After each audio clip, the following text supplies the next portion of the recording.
Բարի լույս, բարի առավոտ, սիրելի հեռուստադիտող, մենք սկսում ենք ուղիղ եթերի մեր աշխատանքը, ձեզ մաղթում հանգստյան հաճելի առավոտ եւ առաջարկում օրը սկսել եւ շարունակել մեզ հետ։ Այսօր մեր տաղավարում լինելու են մեկը մեկից հետաքրքիր ու բովանդակային զրույցներ, այնպես որ առաջարկում եմ մնալ մեզ հետ։ Եվ մի հարց գիտեք, որ կա հայկական նռան գինի առանց շաքարի հավելման։ Գևորգյան գինու գործարանը շուկայում է ներկայացնելու հայկական նռան գինու վերածնունդը։ Հենց այս պահին էլ մեր տաղավարում գործարանի հիմնադիր Վահագն Գևորգյանը, ում հետ կխոսենք այս թեմայով։ Բարի լույս։ Բարի լույս։ Շնորհակալ եմ մեր տաղավարում գտնվելու համար, ոնց եք։ Լավ ենք, շատ լավ ենք, դուք ինչպե՞ս եք։ Շնորհակալ եմ շատ։ Դե եկեք պատմենք, քանի որ սա փաստորեն առաջին նռան գինին է, որը որ առանց շաքարի հավելման է, Հայաստանում դուք այս եզակի նմուշն եք ներկայացնում, ինչպես առաջացավ գաղափարը այս վերածնունդը իրականացնելու։ Նախ սկսեմ նրանից, որ սովետական ժամանակահատվածից մեզ ժառանգություն հասավ մրգային գինների պատրաստման կանոնակարգերը եւ այդ կանոնակարգերի մեջ մտածեր, որ քանի որ նուռը բնության մեջ չի հավաքում համապատասխան շաքարայնություն, կարելի է ավելացնել շաքարի օշարակ կամ նույնիսկ ավելացնել տարբեր սպիրտեր։ Մենք 2006 թվականից սկսել ենք նռան գինով զբաղվել, այսինքն առաջի գինին մեր արտադրած եղել է նռան գինին։ Եվ այս տարիների ընթացքում հավաքած փորձից, հավաքած հաճախորդների ինֆորմացիայից եկել ենք նրան, որ շաքար ավելացնելու գաղափարը այդքան էլ ճիշտ չի գինեգործության մեջ եւ մտածել ենք, թե ոնց անենք, որպեսզի վերադառնանք մեր հին ավանդական մեթոդին, այսինքն մեր պապենական մեթոդին, քանի որ նռան գինին դարերի վեր Հայաստանում մարդիկ պատրաստել են։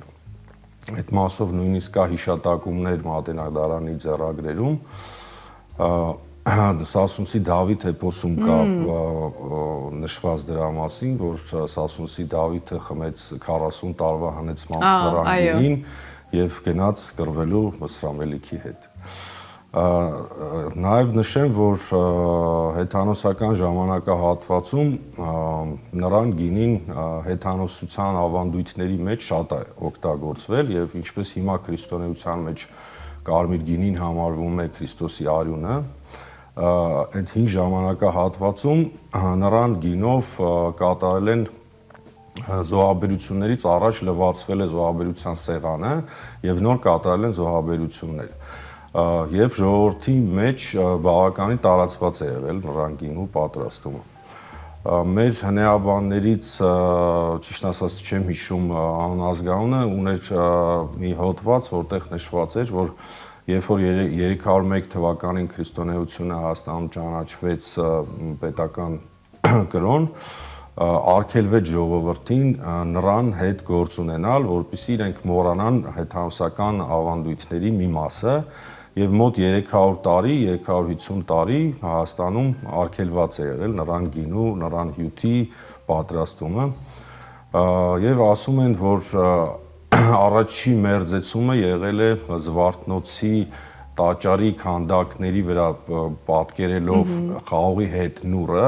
եւ դա հանդիսացել է այս երկու, այսինքն հեթանոսության եւ քրիստոնեության մերձեցման սկիզբը, որտեղ այդ ժամանակահատվածում մեծ խժդժություն է եղել, չէ՞, ժողովրդի մեջ։ Այդպես։ Եվ փաստորեն միշտ ունեցել է խորհրդանշական իմաստ նռան գինու օգտագործումը։ Դե բոլորս գիտենք, որ նռան գինին հանդիսանում է բերիության խորհրդանիշը։ Բոլորս գիտենք, թե ինչ մեծ օգտակարություն ունի ընդհանրապես նուռը մարդու առողջության համար, կնոջ առողջության համար, կա հին լեգենդ եւ ըստ այդ հին լեգենդի ասում է, որ նուռը ունի 365 հատիկ, մեր գինին այդպես է կոչվում է 365 նռան գինի, եւ լեգենդը կայանում է նրանում, որ ամուսնության ժամանակ հորը միշտ մեկ նուռ է տալիս փեսացուին եւ պարտադրում է, որ օրը մեկ հատիկ կերակրի հարսնացուին, որպեսզի ընտանիքը ունենա ծնունդ, այսինքն այդ բերիության խորհրդանիշը նույնպես լեգենդով ամրագրված է եղել մեր Այո, պատմության մեջ։ Ցավոք այսօր դա չի կիրառվում։ Բայց մենք գոնե փորձում ենք այդ խորհրդանշական իմաստները փաստորեն պահպանել, թեկուզ հենց անվան տեսքով։ Այո։ Եվ նաև արդեն առանց շաքարի նռան գինի եւս կարծում եմ նաև առողջության տեսանկյունից է շատ կարևոր։ Միանշանակ, այսօր ամբողջ աշխարհում տենդենց կա շաքարի չօգտագործման, այսինքն կան ապացույցներ, թե շաքարը ինչ չափի վնաս կարող է տալ օրգանիզմին,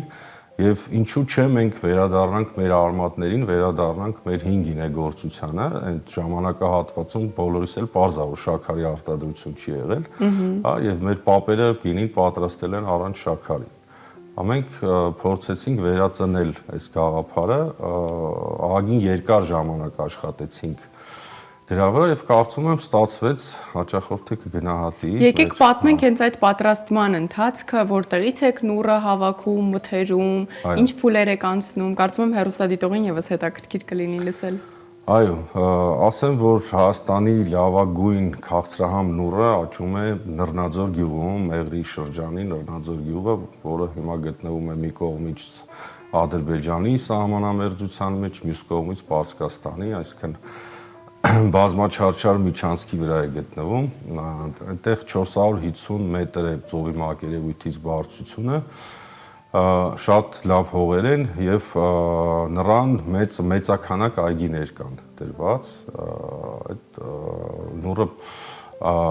եւ ունի բարձր թթվություն եւ ունի բարձր քաղցրություն, ինչպես նաեւ ապահովում է շատ հաճելի արոմատիկ նյութեր։ Այդ իսկ պատճառով ես համարում եմ, որ Հայաստանի լավագույն նուռը գտնվում է հենց Նռնաձորում եւ մեր մթերումը կատարում ենք հենց Նռնաձոր գյուղից։ Եվ փաստորեն, եթե ունի բարձր շաքարայնություն, արդեն իսկ կարիք չի լինում նաեւ հավելյալ շաքարի։ Այո, չնայած նուռը բնության մեջ Հայաստանում ի նկատի ունեմ, նախ նշեմ նաեւ սորտերը նռան,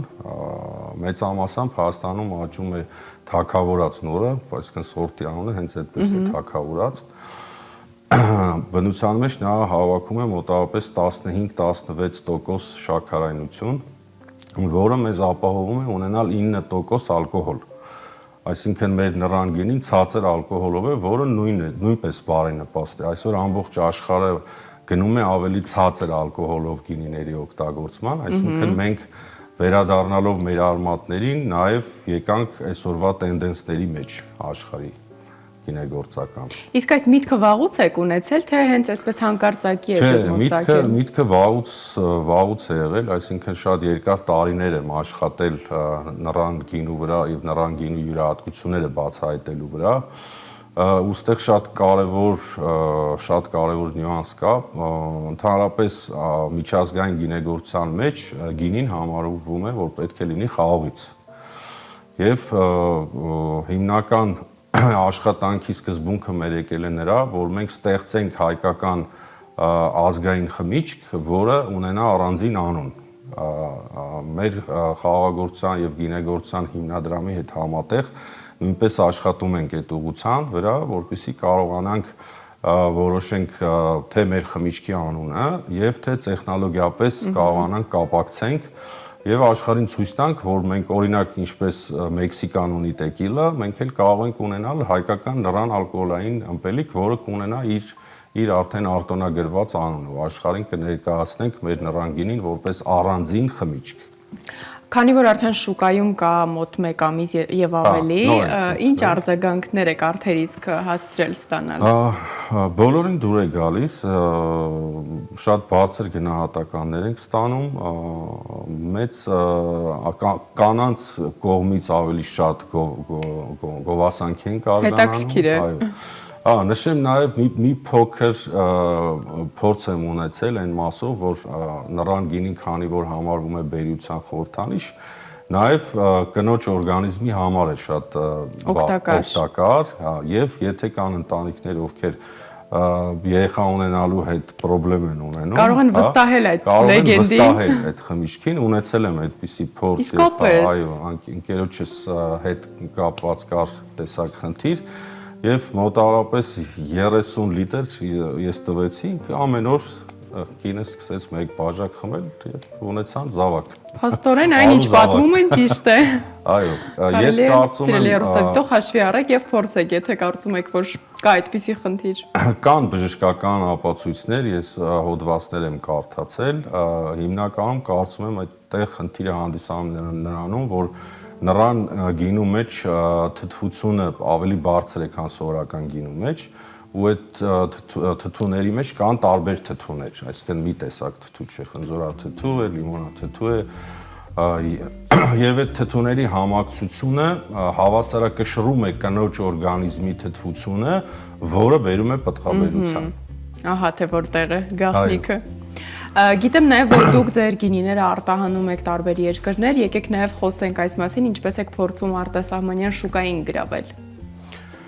Մոտ 17 երկիր արտահանում ենք,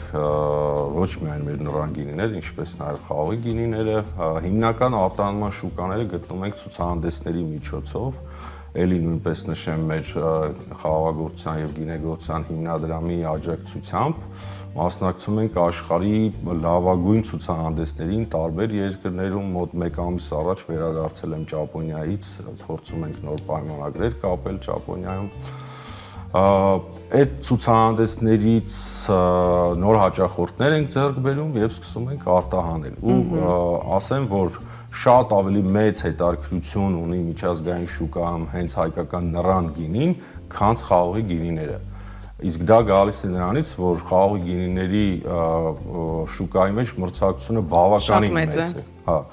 Իսկ նռան գինու մեջ մրցակցությունը այդ աստիճան մեծ չի եւ յուրահատկություն ունի։ Այդ յուրահատկությունը գրավում է հաճախորդին եւ դրանով կարողանում ենք շուկա գրավել։ Եվ որ երկրներն են, բացի Ճապոնիայից, փաստորեն։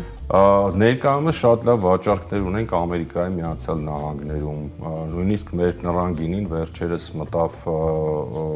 ցանց, որ կոչվում է Total Wines, որը ամբողջ Ամերիկայի նահանգներով կա, այսինքն բոլոր նահանգներում մեր նռան գինին արդեն ցուցադրված է։ Եվրոպայի երևի բոլոր երկրներում, նույնիսկ Ֆրանսիա, Իտալիա ենք արտահանում, այսինքն մենք օրինակ չենք պատկերացնում, որ նման տիպի մեծ մշակույթ ունեցող գինեգործական երկրում կարող է նռան գինի վաճառվել, բայց տեսեք, որ կարող է։ Հա, հնարավոր է։ Ավստրալիա ենք արտահանում, Չինաստան ենք արտահանում, բավականին մեծ արտահանման շուկա ունենք եւ մեր հիմնական ֆոկուսը դրել ենք հենց արտահանման վրա, քանի որ ամեն դեպքում Հայաստանը սահմանափակ շուկա է եւ շատ մեծ վաճառքներ։ Մրցակցությունն էլ այնուամենայնիվ կա։ Մրցակցությունն էլ ահա որ մեծ է։ Ինչպես եք դիմանում։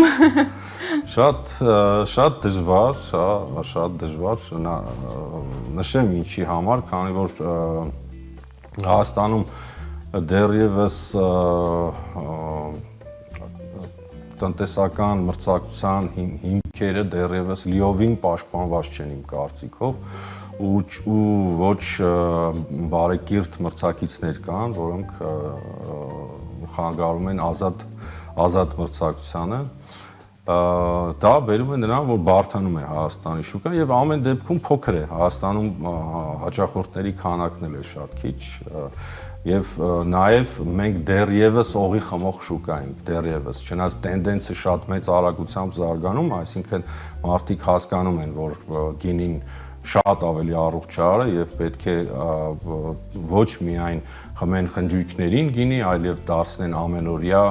ըմպելիք, ոնց որ ընդհանուր Եվրոպայում է, այսինքն մարդիկ հաց ուտելիս ջրի տեղը գինի են օգտագործում մի բաժակ, որպեսզի մարսողությունը լավ իրականանա։ Հայաստանում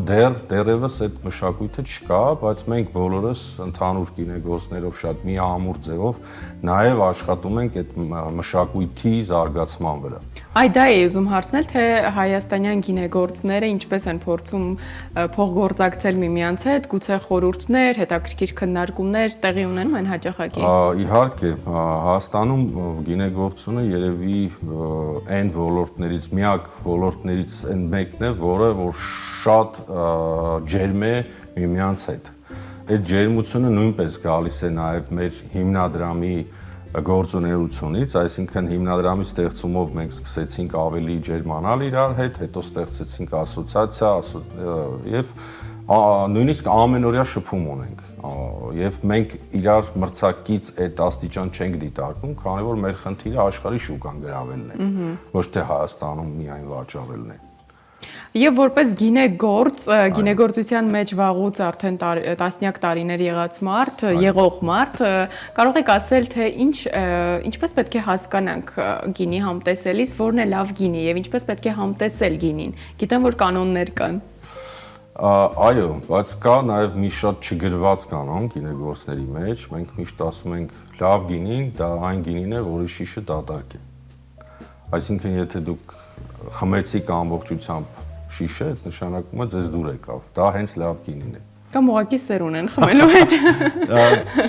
Չէի ասի, դե այդ մի կողմ թողենք, բայց եթե վերցնենք ավելի մասնագիտական առումով այս հարցը քննարկենք, նախ գինին պետքա բույրը ձեզ դուր գա, այսինքն բույրը պետքա ձեզ ստիպի, որպեսզի դուք խմեք գինին։ Առաջի հերթին դուք զգում եք գինու բույրը, չէ՞։ Արոմա։ Դրանից հետո փորձեցիք գինին, պետքա ձեզ հաճելի լինի։ Իսկ հաճելիության գաղափարը դա կանում է նրանում, որ գինու մեջ պետքա սուրանկյուններ չլինեն։ Այսինքն թթվությունը չառանձնանա, ալկոհոլի զգացումը չառանձնանա, տտիպությունը չառանձնանա։ Այդ ամեն ինչ լինեն համահունչ, մենք գինեգործներս ասում ենք լինի կլոր։ Այդ կլորությունը ձեզ ստիպում է, որպեսզի դուք մտածեք, որ ձեզ հաճելի է։ Դրանից հետո նաև գալիս է համը եւ հետհամը։ Համը գինու պետքա լինի բավականին հետարքիր, այսինքն դուք կարող եք գինու մեջ զգալ մի համ եւ կարող եք նույնատիպ գինու մեջ զգալ տարբեր համեր։ Հիմա եթե զգում եք տարբեր համեր, դա ավելի հետարքիր է։ Հետո գինին խմելուց հետո արդեն գալիս է հետհամի գաղափարը։ Հետհամը ինչքան երկար է, այնքան գինին ավելի բարձր է գնահատվում։ Հետհամի գնահատման աստիճան կա, որը կոչվում է կաուդալ, ընդհանրապես 10 վայրկյանից ավել, եթե հետհամը բերանի մեջ մնում է, դա համարվում է բարձրորակ գինի։ Իսկ ինչի համար է, որ հաճախ ասում են պետք է գինին մի փոքր այսպես խառնել, նոր համտեսել, ինչ է այդ ընթացքում տեղի ունենում։ Այ գինին կենդանի մարմին է, եթե վերցնենք օղին, կոնյակը, դա նրանք թորվածքներ են, այսինքն մեռած մարմին են։ Իսկ գինին կենդանի է, քանի որ ընդհանուր միկրոբիալ ֆոն ունի, ինքը աշխատող կենդանի մարմին է։ Գինին ունի ծնունդ, կյանք եւ մահ։ Հիմա մենք գինին, երբ որ տեղափոխում ենք շշի մեջ, մենք իրեն դնում ենք փակ վիճակի մեջ, որտեղ ինքը այդ աստիճան իրան լավ չի զգում։ Գինին ինչ որ չափ սիրում է նաև ազատություն։ Հա, երբ որ մենք իրան բացում ենք, մենք պետք է անպայման թողենք, որ ինքը օդի հետ շփվի։ Երբ որ օդի հետ շփվում է, դա կոչվում է այրացիա գինեգործության մեջ ու սկսում է բացվել, այսինքն նոր սկսում է իրեն ցույց տալ։ Անպայման խմելուց առաջ պետք է մի թեթև օդահարել, գինին նոր փորձել։ Հնացված գինիները ընդհանրապես ավելի շատ են ուզում օդի հետ փոխհարաբերվեն, քանի որ ավելի երկար են եղել փակ վիճակում, հա, տակառի մեջ են մնացել, հա, իրանք ավելի մարմնեղ են, իսկ գինին ինչքան մարմնեղ է, այնքան ավելի շատ է պետք բացել։ Դրա համար հնեցված գինիների համար օգտագործվում են հատուկ ամաններ, որոնք կոչվում են դեկանտեր, այսինքն դեկանտերով մոտ 15 րոպե գինին բացում ենք, օդի հետ շփում ենք, նոր գինին ինքը իրեն ցույց է տալիս։ Եվ ամփոփելով զրույցը, եկեք հասկանանք առաջիկայում ինչ հետաքրքիր ծրագրեր ունեք, գուցե էլի ինչ որ երկիր պետք է գնաք ցուցահանդեսների։ Այս տարի արդեն ցուցահանդեսների շրջանը բրծավ, մեր մոտ ցուցահանդեսների շրջանը փետրվար, մարտ, ապրիլ մոտավորապես այդ մասում է լինում, քանի որ ընդհանուր աշխարհում նոր գինիները շշալցվում են մոտավորապես փետրվար ամսվանից եւ արդեն պետք է ցուցադրվեն հաճախորդին։ Այս տարի Ֆրանսիայում մասնակցեցինք Փարիզում ցուցահանդեսի, Ճապոնիայում մասնակցեցինք, մի մասը մեր գինեգործների Գերմանիայում Դյուսելդորֆ քաղաքում մասնակցեց, սենց ասեմ, աշխարհի լավագույն ցուցահանդեսներին մասնակցում ենք, այսինքն միշտ աշխարհի գինեգործության շունչը զգում ենք ու երևի բոլոր գինեգործներով։ Շնորհակալ եմ շատ հետաքրքիր բովանդակային զրույցի համար եւ մաղթում ենք ձեզ հաջողություն ձեր այս վերածննդի շրջանում։ Ես էլ եմ շնորհակալ եւ մեր ազգին խորհուրդ եմ տալիս շատ խմել հայկական գինի։ Այո։ Սիրելի հեռուստադիտող, այս պահին առաջարկում եմ դիտենք մեր գործընկերոջ Աշոտ Սարգսյանի Արցախյան զրույցները եւ ապա շարունակենք։